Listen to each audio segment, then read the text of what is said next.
I'm going to call this video the 2-second hype chain because this is a really easy project, and we're just going to be using Inkscape and Bambu Studio.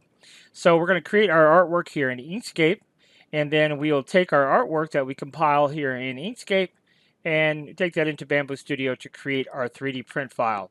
So let me show you just how easy this is. File imports. We're going to import our source image that was posted. So there is our source image. Go ahead and hit OK. Now, not all images convert well, but this image will convert well.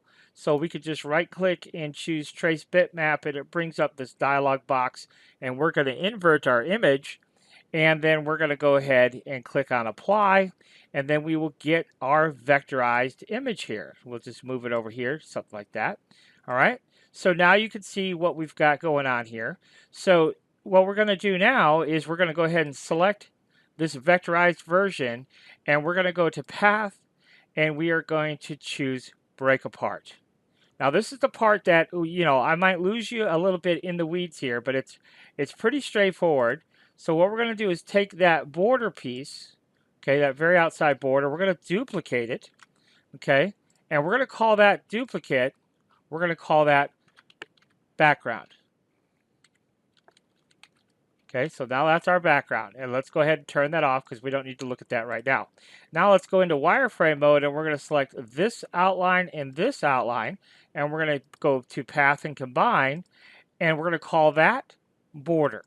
Okay, so that's border. Okay, now everything else here, we could see this, for example, this path here and this path here. So all of these paths, this one here, this one here,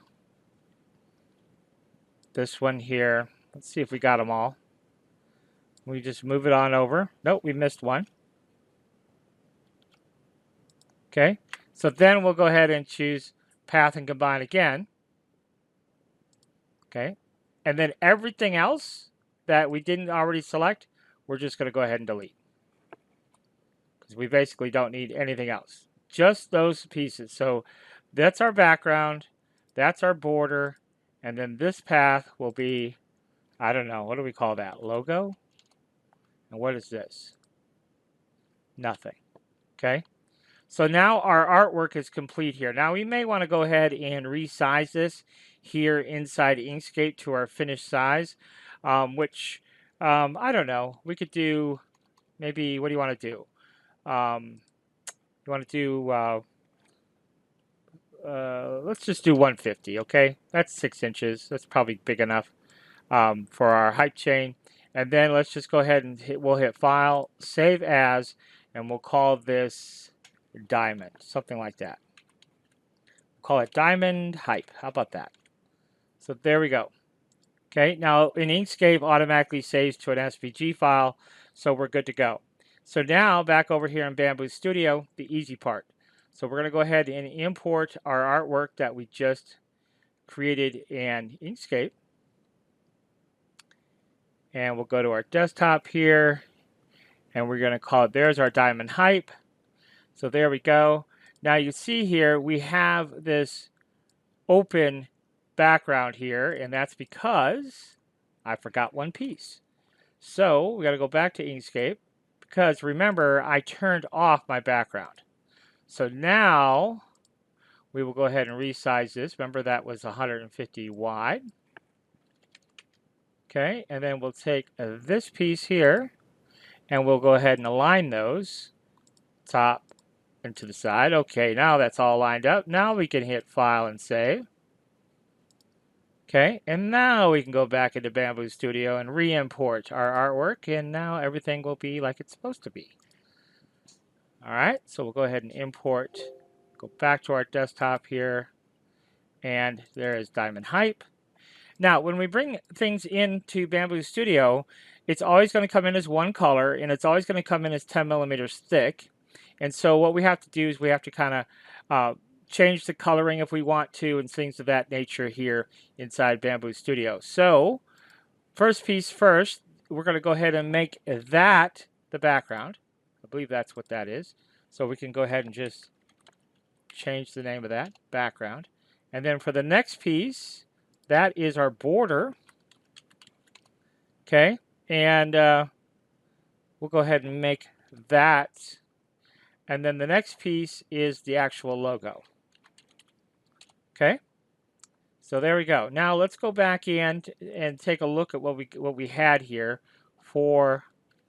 So we have a kind of magenta border. The background is black, and then we had the green logo.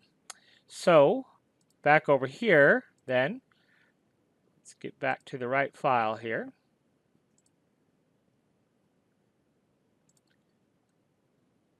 There it is.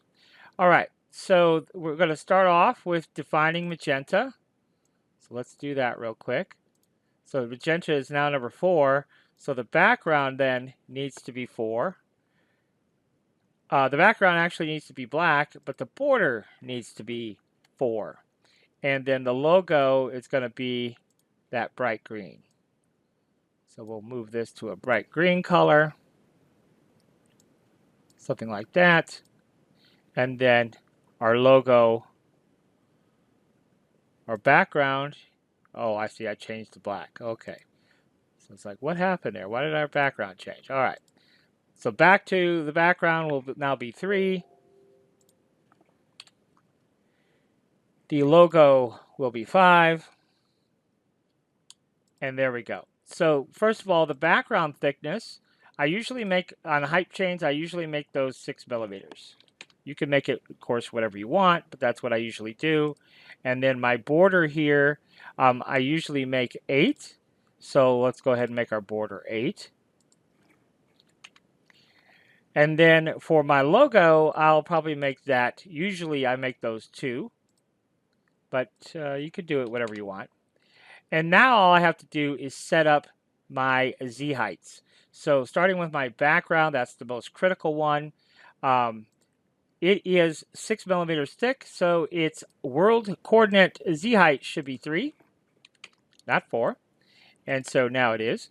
And then our border, of course, now that Z height will be 4, which is fine. And then the logo Z height has to sit on top of my black background.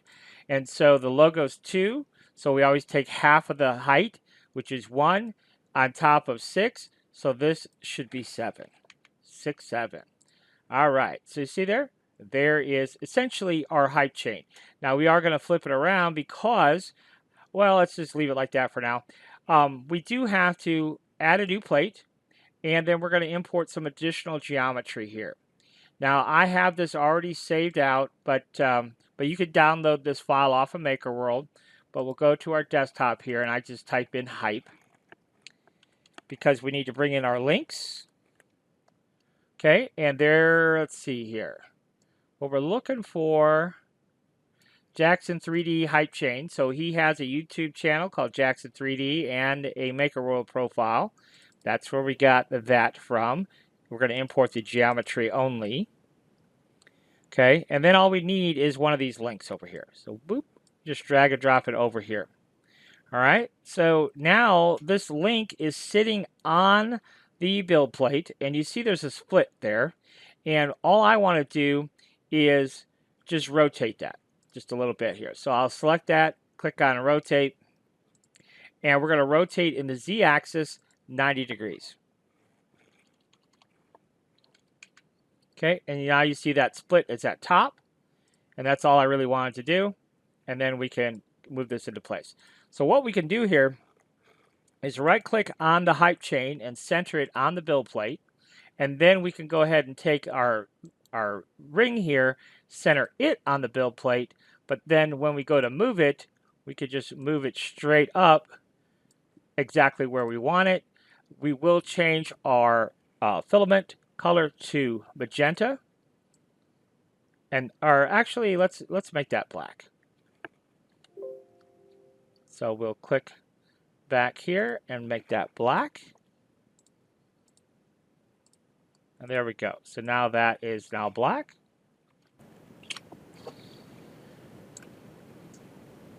So now we have our link here where we want it. what we would have to do is put everything in an assembly so this prints properly.